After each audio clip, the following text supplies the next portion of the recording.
Hi friends, welcome to serial AI. வாங்க நம்ம வீடியோக்குள்ள போகலாம். என் சேனலை சப்ஸ்கிரைப் பண்ணாம இருந்தீங்கன்னா சப்ஸ்கிரைப் பண்ணிட்டு பாருங்க. இப்படியே பெல் ஐக்கானு கிளிக் பண்ணிக்கோங்க. வாங்க கதைக்குள்ள போகலாம். எதிர்நீச்சல்ல என்ன நடந்திருக்குன்னா, கதிருக்கு ஏற்கனவே பார்த்துட்டு இருந்த அந்த இடம் பார்த்தீங்கன்னா, கைவிட்டு போனதுனால என்ன பண்றதுன்னு தெரியாம கதிர் ரொம்ப கன்ஃபியூஷன்ல இருப்பாரு.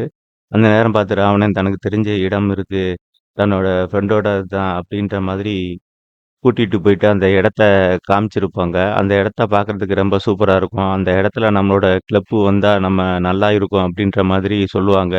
"நீ போய் சுத்தி பாருங்க" அப்படின்ற மாதிரி சொல்லிட்டு, போயிட்டு அந்த ஓனர் கிட்ட போயிட்டு நம்ம ராவணன் பேச போயிருப்பாரு. "நான் என்ன சொல்றேன்னா, அத மட்டும் நீங்க சொல்லுங்க" அப்படின்ற மாதிரி அதே மாதிரி எல்லா பக்கமும் இவங்க 4 பேரும் சுத்தி பார்ப்பாங்க. "இவ்வளவு சூப்பரா இருக்கிற இடம்" அப்படின்னு சொல்லும்போது, நம்ம நந்தினி பார்த்தீங்கன்னா சிலது பிடிக்காம தான் இருக்கும். அங்க எவ்வளவு பெரிய இடம், எதுக்கு நமக்கு அப்படின்னு சொல்லும்போது, "என்ன நந்தினி இப்படி பேசுற? இந்த இடத்துல நம்ம அ ம மனமகிழ்ச்சி மன்றம் அப்படின்னு ரொம்ப நல்லா இருக்கும்." அப்படின்ற மாதிரி சொல்றாங்க. "பேசாம இந்த இடத்த முடிச்சிடலாமா?" அப்படின்னு சொல்லிட்டு ஞானம் கேட்டுட்டு இருக்கும்போது, "ஆமாடா, இத விட ஒரு பெரிய விஷயம் உனக்கு கிடைக்கவே கிடைக்காது. எவ்வளவு நல்லா இருக்கு இந்த இடம்." அப்படின்ற மாதிரி சொல்லி பேசிக்கிட்டு இருப்பாங்க. அதே நேரம் பார்த்தா நம்ம ராவணன் வருவாரு. "என்ன கதிர், என்னாச்சு? இடம் எல்லாம் சுத்தி பார்த்தீங்களா?" அப்படின்ற மாதிரி கேட்கும்போது, "என்ன சார், இந்த இடத்த பார்த்து எப்படி இருக்குன்னு சொல்றீங்க? சொர்க்கம் மாதிரி இருக்கு சார் இந்த இடம்." அப்படின்ற மாதிரி சொல்றாங்க. "அப்போ உங்களுக்கு பிடிச்சிருக்குல்ல?" அப்படின்ற மாதிரி சொல்லிட்டு, என் அண்ணி அப்படி சொல்லும்போது, "உங்களுக்கெல்லாம் ஓகே தானே? பிடிச்சிருக்குது. ஆனா விலை இன்னும் எதுக்கு சொல்லிட்டு இன்னும் சொல்லவே இல்லையே." அப்படின்ற மாதிரி கரெக்ட்டா அந்த இடத்துக்கான ஓனர் வருவாரு. "வாங்க சார், உள்ள போய் ஒத்துக்காத பேசலாம்." அப்படின்ற மாதிரி சொல்லிட்டு பார்த்தீங்கன்னா, உட்காந்து போய் பேசிட்டு இருப்பாங்க. அந்த நேரம் பார்த்து இந்த மாதிரி இந்த இடத்தோட விலை முன்னாடி பார்த்தீங்கன்னா, ரூ. 10,00,000 கூட கேட்குறாங்க அப்படின்ற மாதிரி சொல்லிடுவாங்க. அதனால நம்ம கதிர் இவ்வளோ பெரிய இடம் கிடைக்கிறது நமக்கு விடக்கூடாது அப்படின்ற மாதிரி யோசிக்கிறாங்க. அதனால எதுவுமே யோசிக்காம, "பரவால்ல, நம்ம பார்த்து பண்ணிக்கலாம்." அப்படின்ற மாதிரி சொல்றாங்க. வீட்டுல வெயிட், நம்ம அண்ணன் கிட்ட போய் கலந்து பேசிக்கணும் அப்படின்ற மாதிரி சொல்லிட்டு கிளம்புறாங்க. ஆனா நந்தினி பார்த்தீங்கன்னா, "ஏங்க என்னங்க, எதுக்குங்க இப்ப தேவையில்லாம அதிக காசு போட்டு இப்படி நம்ம ஒண்ணு பண்ணணும். முதல்ல ஆரம்பிச்சு அதுக்கப்புறம் படிப்படியா பண்ணிக்கலாம்." அப்படின்ற மாதிரி சொல்லும்போது, "இங்க பாரு நந்தினி, இந்த மாதிரி இடம் நம்மளுக்கு கிடைக்காது. அதுக்கப்புறம் நமக்கு கிடைக்கவே கிடைக்காது. அதனால இத நம்ம முடிச்சு அண்ணன்கிட்ட போய் பேசிக்கலாம்." அப்படின்ற மாதிரி சொல்லிட்டு வீட்டுக்கு போறாங்க. வீட்டுக்கு வந்த உடனே பார்த்தீங்கன்னா அப்படின்னா, எல்லோரும் நின்னுகிட்டு இருப்பாங்க. அந்த ஆதிகுணசேகரன் கேட்குறாரு, "என்னப்பா, போன விஷயம் என்னாச்சு?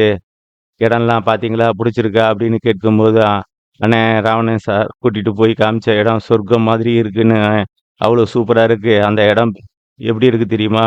உள்ள ஃபுல்லா அப்படியே பச்சை பசேல்னு இருக்கு. நிறைய விஷயங்கள் வச்சிருக்காங்க. அது மட்டும் நம்மளோட மனமகிழ்ச்சி மன்றம் வச்சோம்னா சும்மா டாப்ல போயிரலாம் அண்ணே." அப்படின்ற மாதிரி சொல்றாங்க. சொல்லிக்கிட்டு இருக்கும்போதே, என் தம்பி தான் இவங்களுக்கு புடிச்சிருக்கு அப்படின்னு, அப்ப அந்த இடத்த பேசி முடிச்சிடலாம் அப்படின்னு சொல்லும்போது, "ஆனா அண்ணே, அதுல ஒரு சின்ன சிக்கல் இருக்கு." அப்படின்னு சொல்லும்போது, "என்னப்பா, என்ன சிக்கல்?" அப்படின்னு சொல்லிட்டு கேட்குறாங்க. "இல்லண்ணே, நம்ம முதல்ல கொடுத்தோம்ல அமௌண்ட், அத விட இந்த இடத்துக்கு ரூ. 10,00,000 கூட சொல்றாங்க." அப்படின்னு சொல்லும்போது, "என்னப்பா, 10,00,000 தானே கூட சொல்றாங்க. நீ ஒரு தொழில் ஆரம்பிக்க போற, நல்லபடியா இருக்க போறீங்க. அதுக்கு நான் உங்களுக்கு உதவி பண்ண போறேன். இதுல என்னப்பா இருக்கு? 10,00,000 தானே, சரி ஓகேன்னு சொல்லிட்டு மத்த விஷயத்தெல்லாம் பார்த்துக்கலாம்." அப்படின்ற மாரி சொல்றாங்க. "என்ன தம்பி?" அப்படின்னு சொல்லிட்டு பார்த்தீங்கன்னா, ஆதிகுணசேகரன் சொல்றாரு. இத கேட்ட உடனே நம்ம கதிருக்கு பார்த்தீங்கன்னா ரொம்ப ஹேப்பி. பரவால்ல, நம்ம அண்ணன் சப்போர்ட் பண்றாங்கன்னு சொல்லிட்டு, சரி இதுக்கு மேல நம்ம என்னடா வேணும் அப்படின்ற மாதிரி சொல்லிட்டு ரொம்ப சந்தோஷமாயிட்டாரு. "சரி சார், நீங்க சொன்ன மாதிரியே நானும் பேசி முடிச்சுறேன். இதெல்லாம் என்னோட பிரதர் தான்." அப்படின்ற மாதிரி சொல்லும்போது, நம்ம கதிருக்கு பார்த்தீங்கன்னா அவ்வளவு ஹேப்பியா இருக்கு. பரவால்ல, நம்மளுக்கு இத்தன பேரு ஹெல்ப் பண்றாங்க அப்படின்னு சொல்லிட்டு, இது எல்லாத்தையும் எல்லாத்தையும் மேல இருந்து பார்த்துக்கிட்டு இருந்த ஜனனி பார்த்துக்கிட்டு இருந்தீங்கன்னா, அது மட்டும் கிடையாது. டாக்குமெண்ட் பேப்பர்ல எல்லாமே பார்த்தீங்கன்னா, இருக்கிற அந்த லைசென்ஸ் பண்ணது அப்படின்ற மாதிரி சொல்றாங்க. ஆனா நம்ம நந்தினிக்கு பார்த்தீங்கன்னா, இதுல எதுவுமே பிடிக்காம இருக்கு. "எவ்வளோ அவசரப்பட்டாலும் நீங்க பண்றது எனக்கு எவ்வளோ சரிப்பட்டு வரல." அப்படின்ற மாதிரி தோணுது. அது மட்டும் கிடையாது. இன்னொரு விஷயம் என்னன்னு பார்த்தீங்கன்னா, ஒட்டுமொத்தமா இப்ப பார்த்த புதுசா இருக்கிற இடம் பார்த்தீங்கன்னா, அவங்க பார்த்தீங்கன்னா, நம்ம ராவணன் கால் பண்ணிட்டு, "இந்த மாதிரி ஒரு முக்கியமான விஷயம் சார். இந்த மாதிரி இந்த இடத்த கூட நீங்க வாங்கிக்கணும்னா, மொத்தமா வாங்கிக்கோங்க." அப்படின்ற மாதிரி சொல்லுவாங்க. இந்த விஷயத்த உடனே பார்த்தீங்கன்னா, அ எ அப்படின்னு எல்லோர்கிட்டயும் சொல்லுவாங்க. ரொம்ப முக்கியமான ஒரு விஷயம். அ சு சு சு கதிர் அப்படின்னு சொன்னாங்க. "என்ன சார் என்னாச்சு சொல்லுங்க. இப்ப போய் பார்த்துட்டு வந்தோம்ல அந்த இடத்த. அவர் மொத்தமா நமக்கே விக்கிறேன்னு சொல்லிட்டு இருக்காரு." அப்படின்ற மாதிரி சொல்றாங்க. இத கேட்ட உடனே எல்லாருக்குமே ஷாக் ஆகுது. "என்ன விக்க போறாரா?" அப்படின்னு சொல்லிட்டு, "ஆமாங்க அண்ணே. நீங்க நம்ம பார்த்துட்டு போனதுக்கப்புறம் அவர் ஏற்கனவே விக்கணும் அப்படின்னு ஒரு பிளான் வச்சிருந்தாராம். அதுக்கு பதிலா நீங்களே கூட அத சொந்தமா வாங்கிக்கங்க." அப்படின்ற மாதிரி சொல்றாரு. அது ரொம்ப கம்மியான விலையில நமக்கு பண்ணி தரேன்னு சொல்றாரு. இதுக்கு மேல நமக்கு என்ன வேணும்? பேசாம அந்த இடத்த வேணும்னா நம்ம முடிச்சிடலாமா? அப்படின்ற மாதிரி கேட்கிறாரு. அது சரிங்க. ஆனா விலை எவ்வளோன்னு சொல்லவே இல்லையே. அந்த இடத்த பார்த்தா அவ்வளோ விலை அதிகமா இருக்கிற மாதிரி தோணுது. அப்படியெல்லாம் சொல்லும்போது, இல்லப்பா ஒண்ணும் இல்லைங்க. ஆனா சார் விலையெல்லாம் ஒண்ணும் நம்ம எக்ஸ்ட்ரா பண்ற அளவுக்கு ரொம்ப அதிகம்லாம் கிடையாது. 18,00,00,000 அப்படின்னு சொல்றாங்க. 18,00,00,000 அப்படின்னு சொன்ன உடனே எல்லாரும் பார்த்தீங்கன்னா, வாயடிச்சு போயிடுறாங்க. என்னது 18,00,00,000 அப்படின்னு சொல்லிட்டு, இது எதுக்கு ராவணன், ஆதிகுணசேகரன் ஒத்துக்க மாட்டேன்றா அப்படின்ற மாதிரி நினைச்சுக்கிட்டே இருக்காங்க. ஆனா ஆதிகுணசேகரன், "என்னப்பா கதிர் என்ன யோசிக்கிற?" அப்படின்னு சொல்லும்போது, "இல்லண்ணே, இந்த மாதிரி இடம் இருக்குன்னு சொல்றப்போ, ஆனா 18,00,00,000 சொல்றாங்களே" அப்படின்னு சொல்லும்போது, "இதுல என்னப்பா இருக்கு?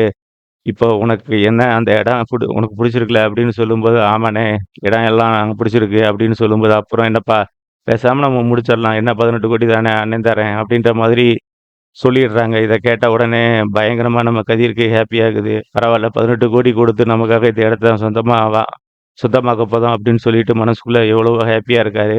பட் இவருக்கு ஹேப்பி ஆனா இவருக்கு ஞானம் ஒருத்தர் இருக்காரு. அவருக்கு பார்த்தீங்கன்னா, என்னடா இது இவனுக்கு மட்டும் 18,00,00,000ல இடமா அப்படின்ற மாதிரி நினைச்சிட்ட உடனே பார்த்தீங்கன்னா, ராவணன் சொல்றாரு, "அப்போ என்ன சார் ஆ அதான் ஆதிகுணசேகரன் சாரே சொல்லிட்டாரே, அவரு சொல்லிட்டா அதுக்கு மறுபேச்சே கிடையாது. உடனே அந்த இடத்த பேசி நான் முடிச்சதுக்கு ஏற்பாடு பண்றேன். என்ன சார் உங்களுக்கு ஓகே தானே?" அப்படின்னு சொல்லி கேட்கும்போது, ஓகே தான்னு சொல்றாரு.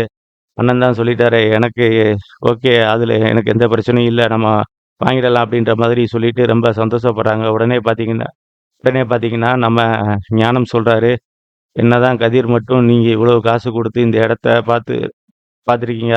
அப்போ அதே மாதிரி எனக்கு ஒரு நல்ல இடமா பார்த்து அமைச்சு குடுங்க." அப்படின்ற மாதிரி சொல்லும்போது, நம்ம கதிர் கேட்குறாங்க, "டேய் உனக்கு எதுக்கு இப்போ இவ்வளவு காசு போட்டு உனக்கு?" அப்படின்னு சொல்லி கேட்கும்போது, நம்ம ரேணுகா சொல்றாங்க, "ஏன் நாங்கலாம் கோடி ரூபாய் வச்சு வச்சு நாங்க எல்லாம் இடம் வாங்கி வச்சிருக்க கூடாதா? இல்ல நாங்க சொத்து பத்து வாங்கக்கூடாதான்ற மாதிரி கேட்குறாங்க. ஏன் நீ மட்டும் தான் வாங்கணுமான்னு நினைக்கிறீங்களா?" அப்படின்னு சொல்லும்போது, "என்னக்கா என்னக்கா இப்படி பேசுறீங்க?" அப்படின்னு சொல்லிட்டு பார்த்தீங்கன்னா, நம்ம நந்தினி பேசுறாங்க. "பின்ன உன் புருஷன் எப்படி பேசிக்கிட்டு இருக்காரு பார்த்தியா? என்னமோ அவருக்கு மட்டும் தான் அந்த இடம் வரணும் அப்படின்னு சொல்லிட்டு, அப்போ நான் எங்க நாங்கலாம் எங்க போறதுன்னு?" அப்படின்ற மாதிரி கேட்குறாங்க. இத கேட்ட ஆதிகுணசேகரன், "எப்பா ஞானம் இப்ப என்னப்பா உனக்கு?